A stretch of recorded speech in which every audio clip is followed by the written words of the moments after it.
Good afternoon, good afternoon, good afternoon. There's still a couple seats if anyone wants to get seated. Press, don't record me. I'm nobody here. So, welcome, welcome, and thank you for coming out on this beautiful Friday afternoon. I am Nyasha Howard, Council Secretary, and we are here today for the administration of the oath of office for Mr. Trayon White, Sr.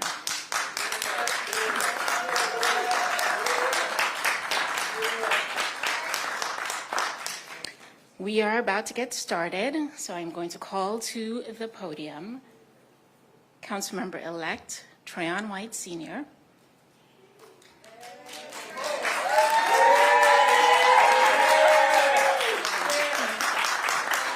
And then Councilmember Wendell Felder from my ward, Ward 7, is going to be administering the oath.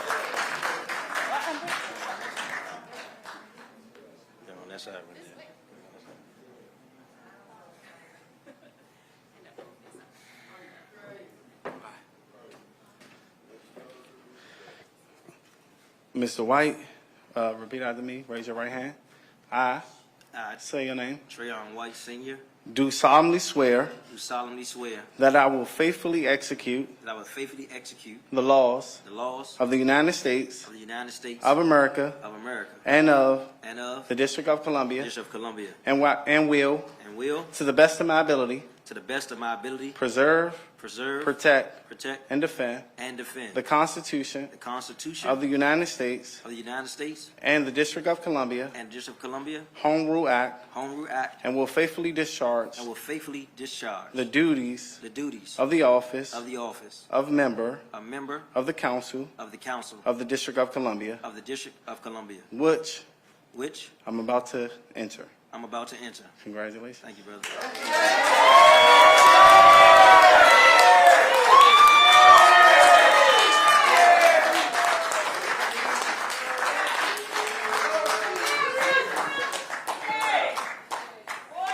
Thank you. Thank you. I appreciate it. If everyone can take a seat. I know you want to record. If you can record, you can go to the side. I appreciate it. I'm humbled today.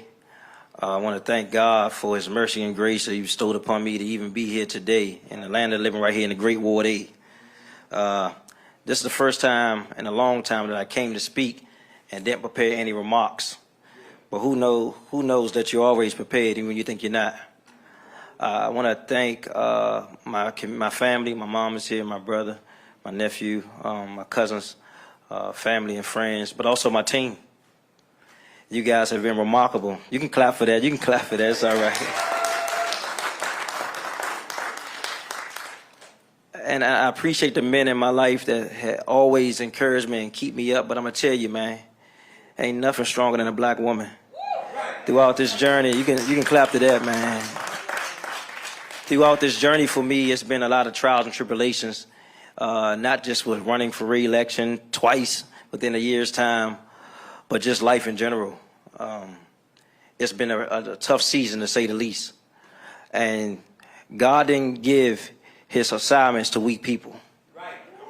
You need courage, you need boldness, and you need resilience to be all God created you to be.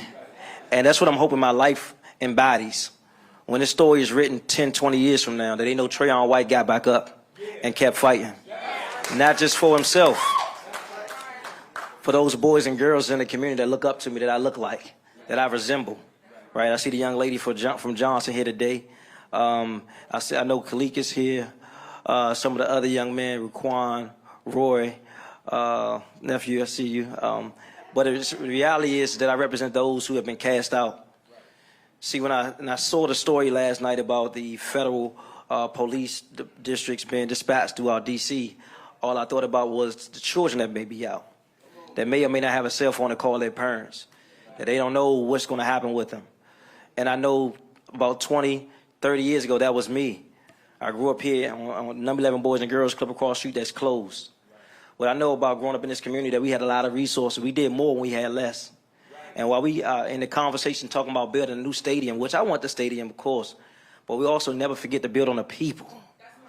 And that means that we have to put all our resources to ensuring that we can build more Corys. Raise your hand, Corey, in the back. He called himself the kid president. You can't see him, but he in the room. And we want to make sure he have a bright future. See, yesterday was a unique day for me, or could be looked at a unique day for me, but it's an everyday journey. I started my day in this war just trying to figure out how I can help somebody. Charles Morley, you know, when Murray Bird used to call us in the morning, we used to say, who can we help today? 7:30 in the morning. I'm half asleep. Who can we help today? And I started my day there like that yesterday, just trying to figure out who can I help. And there's always somebody helping this community. The day before yesterday, I'll tell this brief story. I joined Mr. Tharp, who a teacher at Baloo, but he goes around the community doing these videos. He's like, you want to come around and stand those with me? Absolutely. I came dressed nice. I didn't know they was working out. So I went back to my car, got my workout gear, and I was there for a minute with Mohead, and we got to working out. And the video got posted. And you know how social media is. You're going to have the naysayers, those who ain't doing nothing, and have something to say. But there also are people that are rooting for us to do this work in the community. We had CC Prep there, Career College Preparatory Academy there. We had DC Infrastructure Academy there. These are programs that we built in this community to ensure that people not just have jobs, but access to careers and equal employment. And they can be in position to have a high earning income in our community. And so from that, what you don't know is a young lady DM'd me. And I don't know wild stuff, but she was like, she basically said, you in a picture with a man talking about he want to help the kids, but he don't take care of his own kids. I was like, wow, I'm trying to figure out which one was that, you know? So I asked her which one. And when she said who it was, I know Monroe, that's not his character. So I called the brother. I said, hey, man, you know, this young lady called me. She said, you ain't taking care of your kids, man. You can't be around me, you don't take care of your kids. And he like, man, you know, you're going back and forth. But I realized we can't talk about what happened. We got to figure out what I can do in that moment so you reunite that young man and that young lady together to take care of that black boy in this community. And so that was the day before yesterday. Yesterday, I got off work, allegedly got off work. And I rode to pick the baby up. Now, this ain't my baby. I never been around this baby. I ran home, got the car seat, and I reunited that baby with his dad. That young man burst out in tears in that community. And that's what we embody each and every day. It's beyond the titles. Because God gave us each a role and responsibility to play in our community. And our community should be better if we were born here or we live here. We got a role to play, and it's not about the council member. It's not about the mayor. It's not about the ANC members. It's not about elected officials. The arm don't do what the leg do. The heart don't do what the foot do. We all play a role in ensuring that we can make Ward 8 reach its maximum potential. And so when I did that, I felt the joy of being available to serve today. Right?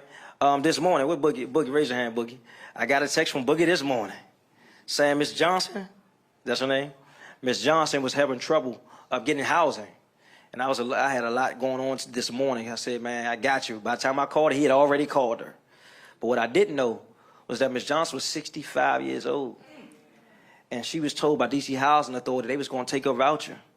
And she didn't know what to do. So I got on the phone with Mr. Tony from DC Housing Authority this morning trying to figure out our issue. And while it's not resolved, I'm committed to ensuring that we are not leaving our senior citizens behind right here in the Great Ward 8. While we talking about building stadiums and something where we can play sports, we got to make sure those who look like us and pave the way in this community got a place to stay right here across the district, not just in Ward 8, but across Washington, D.C. That's what Trayon White embodies. And just yesterday, I got another call. You know how I go. I was actually on St. Elizabeth campus, and I saw a lady named Miss Teresa. She didn't see me. I saw her first. And I beeped the horn. She couldn't see. I got tinted windows. Don't pull me over because I got tint. You know what y'all do around here. And I had tinted windows, so I rolled my window down. She broke down. She started crying. She hugged me. And I'm short, so when she hugged me, she didn't, swallow me up. And she's like, I've been praying for you. She said, you go to my door in that building, you're going to see your pictures all over my door. And I felt my phone vibrating in my pocket. When I got to my phone, I realized I was getting a call from Fat Todd from around the Glen. Around One Deuce. He got bit by a dog. My job was just right here. So what did I do?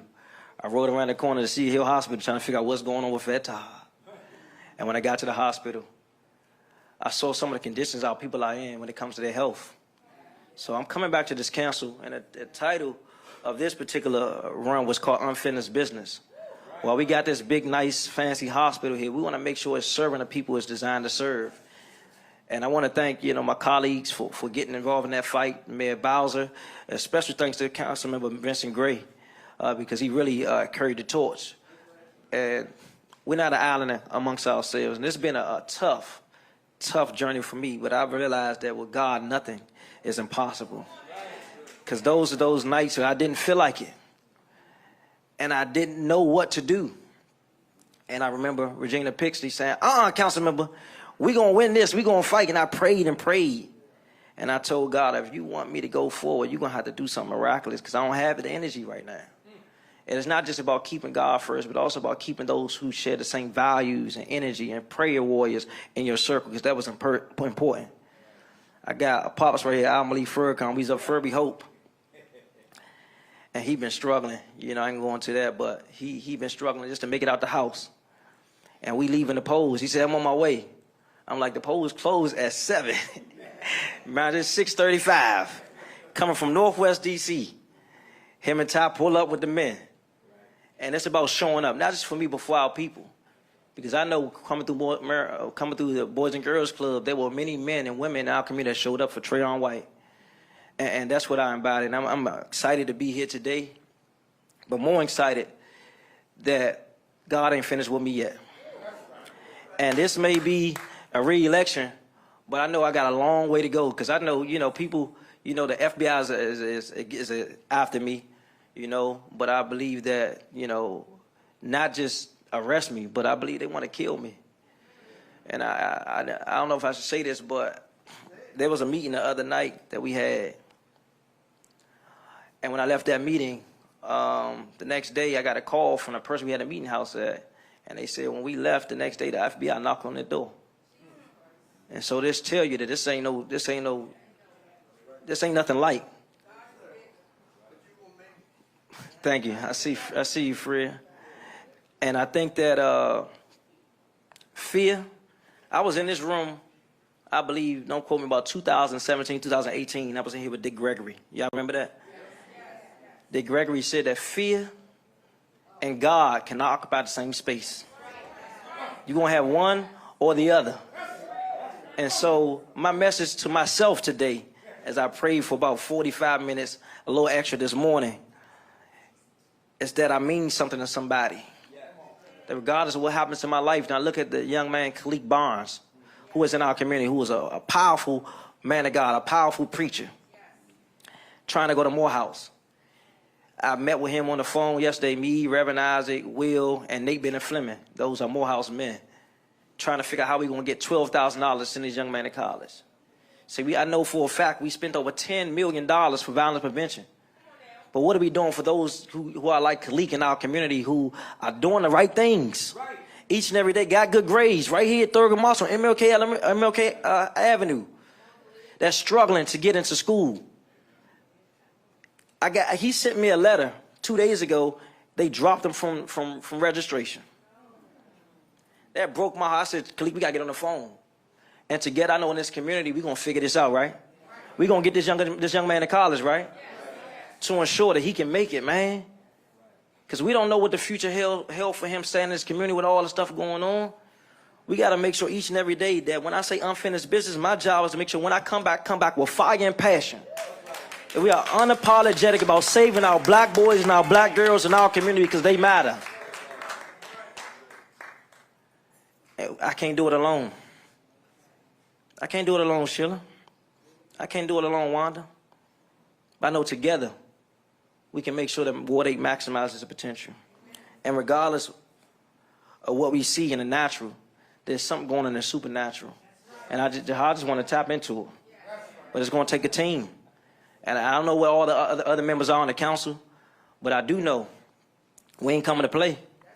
We want to make sure we pass the conversation talking about equality when it comes to a $22 billion budget. And we're talking about equity.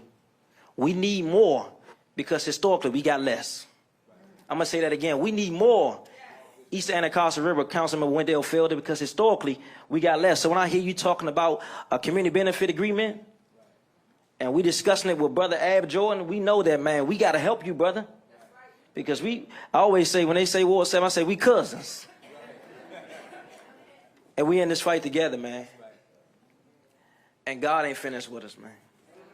And so while, in closing, you can just see what a little bit about what my day happened yesterday and today and the day after. But I know I can't take all them calls alone, because what happens, I'm going to miss some calls. And I need you on my team. I don't care if you was in the race as a candidate or you voted for somebody else. Regardless, because right now we on the same ship, baby. And we got to row, we got to paddle, we got to play our role to ensure we can get to our destination. I want to thank those who voted for me. I want to thank those who didn't vote for me. Because the reality is that we don't have a long to go to make sure we get some wins for our young people. Our people are struggling.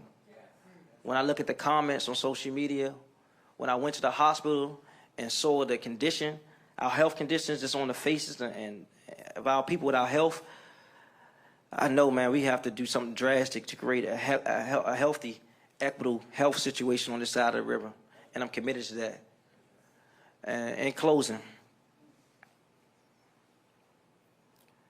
God gives his toughest battles to his toughest soldiers. I assure you, War, that you got a champion in me. You got a warrior in me. You got a fighter in me. You got love in me. And Smooth, as long as I got the breath of life in me, we're going to do God's work, man. And ain't none of us perfect. But God makes provisions for the vision. I'm here. I'm available. Raise your hand, Khalid. We rooting for you, young brother. Your faith going to bring you through, man. Don't get scared. Don't get worried, man. We're going to get you there. So I told Khalid, called me this morning, yesterday morning, saying, can you go down to the school with me on Tuesday? I said, I don't know. But we got to get this brother to school, man. And there are hundreds of thousands of cliques in this community we never talk about, we don't acknowledge enough, but we got to encourage what we want to see more of. Is Coach Mike here? Oh, he's in the hospital. So we want to keep Coach Mike. I see Coach Jeff here. Thank you, Coach Jeff, for coming in his absence. What you may or not know, we have a team here in Ward 8. We got plenty of teams, but this team, the entire team, over 30 young men and a young lady, all have honor roll at Johnson Middle School, right around the corner. Honor roll. Honor roll. They lost one game in 7 years. 7 years. Right here from our ward. Honor roll. This type of things we need to be talking about right here in our community, Miss Louise.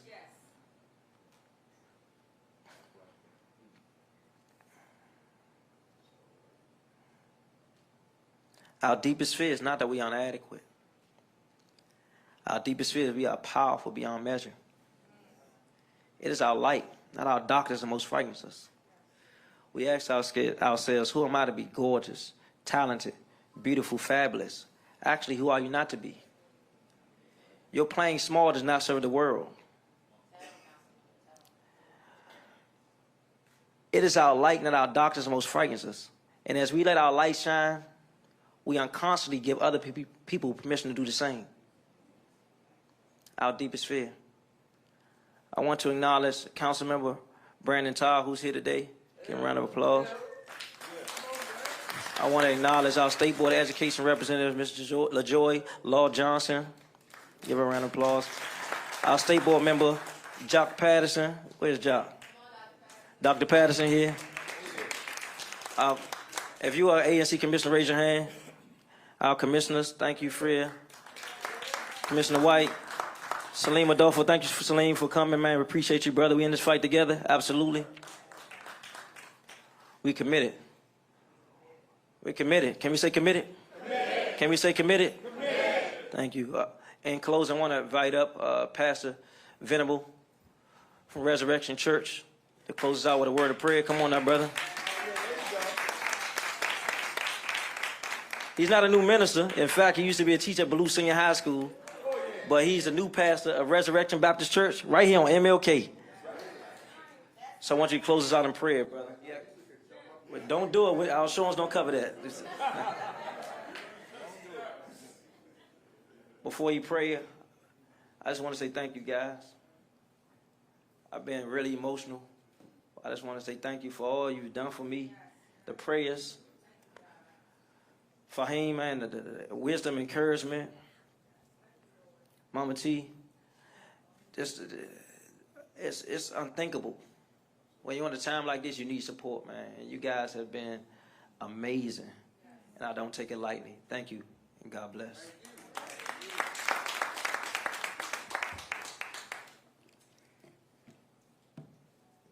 Congratulations. I tried to come up here and see if he did prepare a message. You did good, man. Ain't no notes up here. Come on. No notes. I said, he got some notes up there. He ain't got no notes up here. Well, listen, I have notes. Great job. It's good to see how unified our community is and can be. A lot of people put that stigma out that we're not unified, but to see everyone who ran is still here. Everyone who voted for him is here, and who didn't vote for him is here. And one thing about Ward 8, we stand up for each other. Yeah, maybe a new pastor. Come on, it's packed. I know. Look, man, I wish I could get my church like this, man. One thing, I know. One thing about Ward 8, we stand up for each other. I might be a new pastor in Ward 8, but I'm Ward 8 proud. Ballou High School, Hart, Highland, and so I'm glad to be here. I'm going to do my assignment and pray. If you could just bow your head with me, let us pray. Eternal God, our Father, our helper of ages, our hope for years to come. We come today not as strangers, but as sons and daughters of you. We come standing on the prayers of mama and daddy and papa, street preachers and street prophets, block leaders and freedom fighters. We standing in Southeast D.C., Ward 8, but looking to the hills from whence cometh our help. God, we thank you for this moment. This is more than politics. This is purpose. More than just a ceremony, but this is a calling. You have placed your hand on a son of Ward 8 D.C. You've graced him to do it one more time. You favored him to finish.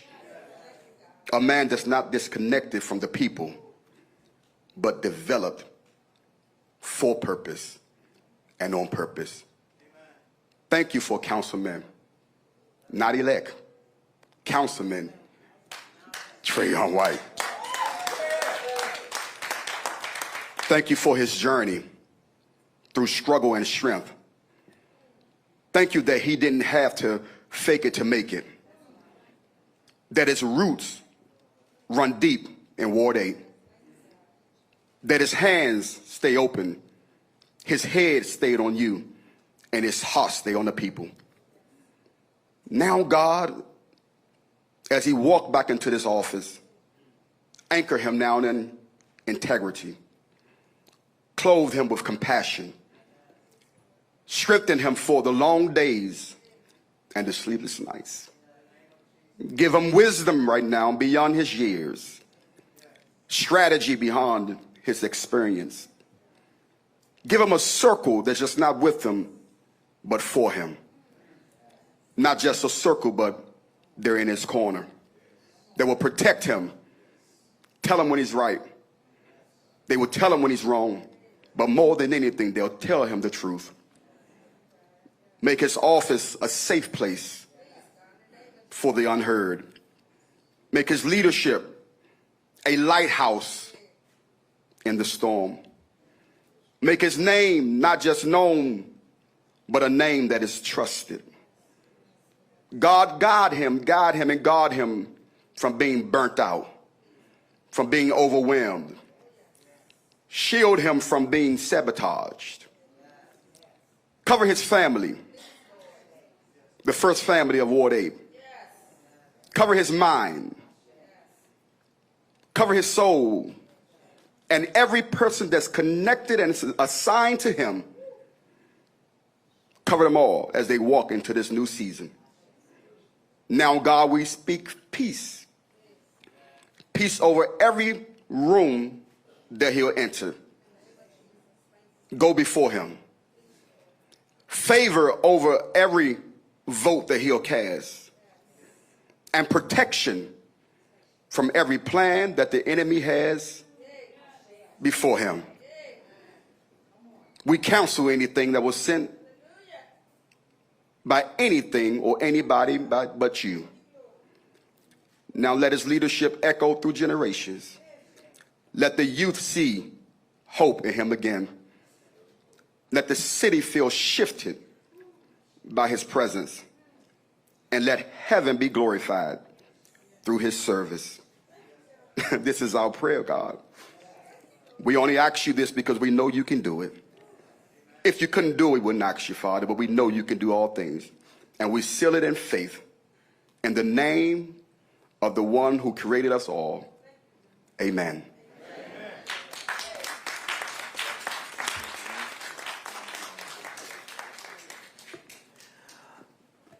And where's Nyasha? Yes. Real quick, what I do want to let you all know is that we will have a reception at Georgina's Players Lounge next door. I didn't know it was going to be this many people. So somebody wanted to text Steve. What's up, baby? Let him know get some more food over there. They ready? Okay, Lady T, you said they ready. I do want to do this before we go to the next thing. I want everyone who worked on the campaign, we don't have a picture, so we can come take a picture over here real quick. If you worked on the campaign, then we're going to do a group picture with everyone else, Ward 8 and Ward 8 affiliates. We don't want to discriminate from Ward 7, Ward 5, Ward 4, 3, 2. So we want to do a picture over here.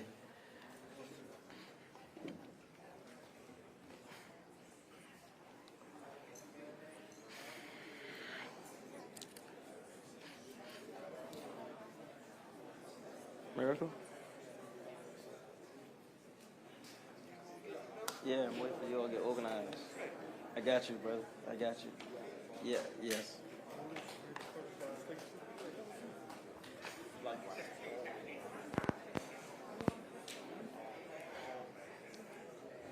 Lamont. This Lamont and this little Lamont. What y'all don't know is this is my cousin, man. He called me, said he got a suit for me. And most suits that people bring me don't fit. What y'all think? Is that all right? Bought me a suit today, man. I appreciate you, cuz. Bring me a suit, man. Appreciate it.